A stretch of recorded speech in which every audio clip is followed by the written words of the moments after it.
Well, does that take you up to the point where you're at the prison camp? At the prison camp, yeah. If you wouldn't mind, describe where in Germany this is and the name of the prison camp. This prison camp was on the Baltic coast of Germany, and it was about 1 or 1.5 miles from a little city called Barth. And the state that it was in was called what we'd call Pomerania, but they called it Pommern.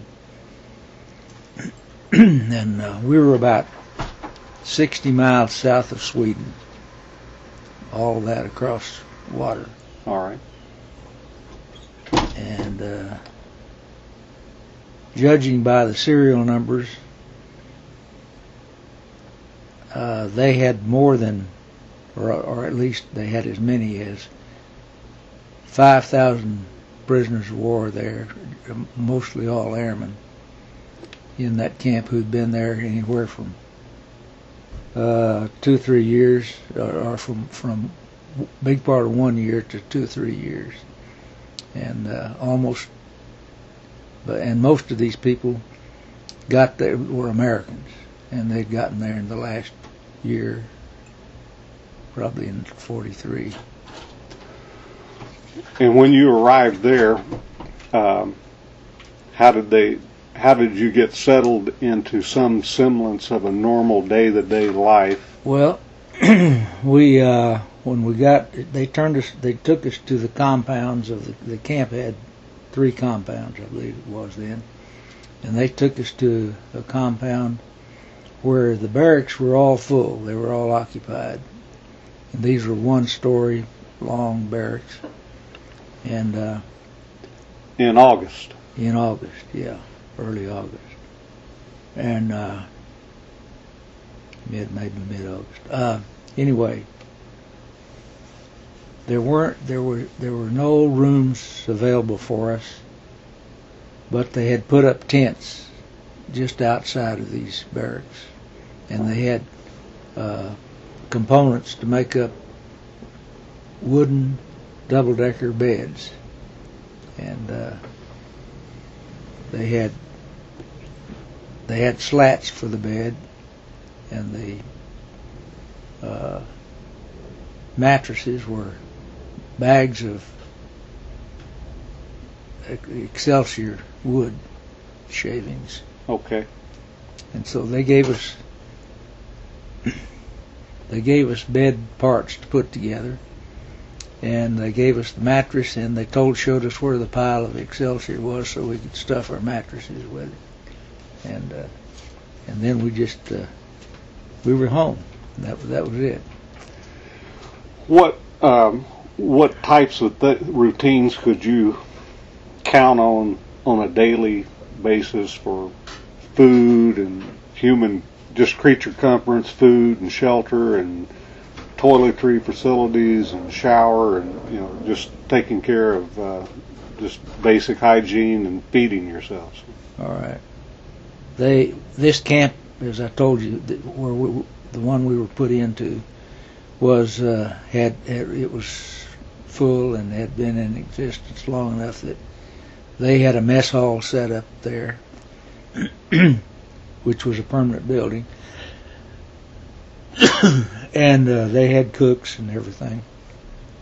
The American airmen that were cooks and that prepared the food, and we just went over there 3 times a day and got a meal, and until they finished building the compound that we were supposed to move into next door, and that took a big part of a month. But in the meantime, we ate in this mess hall. There were latrines. There were actually bathhouses, but there weren't any shower baths. They were just commodes and lavatories. In a freestanding building that wasn't a part of the barracks, and they weren't a part of the mess hall either. Was there any fear for your life, or did you ever? But I'm wondering if by the time you reached these barracks and got settled in, was there any reason to fear for your well-being, other than were you going to get enough to eat, and were you going? No, there wasn't any feeling. We knew that if we tried to escape or something, that we'd probably get shot. But other than that, no. Well, how outside of eating and taking care of whatever duties you had with constructing your own beds and getting moved into your own quarters, what did you do to occupy your hours? Well, I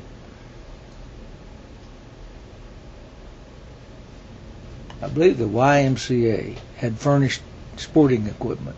They'd furnished balls and bats and gloves and footballs and basketballs and volleyballs and that sort of thing, so that there was plenty of opportunity to play games and kill your time with that.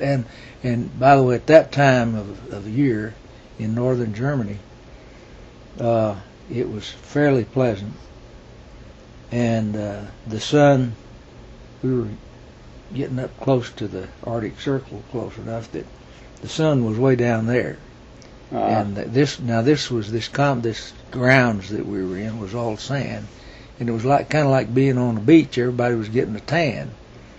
Huh. They'd not had any opportunity to do much except fly and get ready to fly and try to get a good night's sleep every night. We're back at the air bases, so this was everybody's opportunity to sit out and kind of get a tan. So it was kind of funny to see them. Nobody was lying down on their belly to get a tan. They were propped up like this so that the sun would hit their chest and legs. Oh, so they could face the sun on the low horizon. Yeah. I got you. Of course, this you get more of a sunburn on the bottom of your feet that way. Yeah. You hear stories that it's always a combatant's duty to try and find a way to escape. Yeah.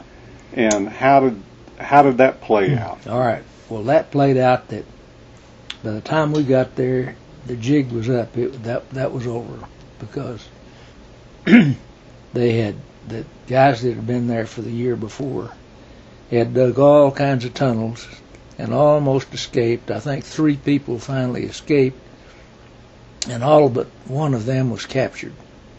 And they shot some people also for getting loose, mm-hmm. and then being shot. They shot them down. So there were some of them killed, and then a new commandant came in, so the story goes, and he was pretty good with radio equipment, so that he rigged up so that they could tell by the sounds that he could pick up with this radio system that he'd put out outside the fence. They could tell when somebody was digging another tunnel, and they would monitor it daily and see how much progress. And then when the day came that the night came that the people came up out of the ground and burrowed their hole up to the surface, it would be ringed with the guards, who'd kick them good and take them back to the compound. So it got to be a very futile thing. There were some people that were killed trying to get over the fence, but there were single individuals there weren't too many of them. So anybody that got the impression of what it was like to be in a German prisoner of war camp from watching Hogan's Heroes on TV didn't really have a very good idea what that. No, they didn't. All the commandants were not stupid. That's right. And it wasn't a game.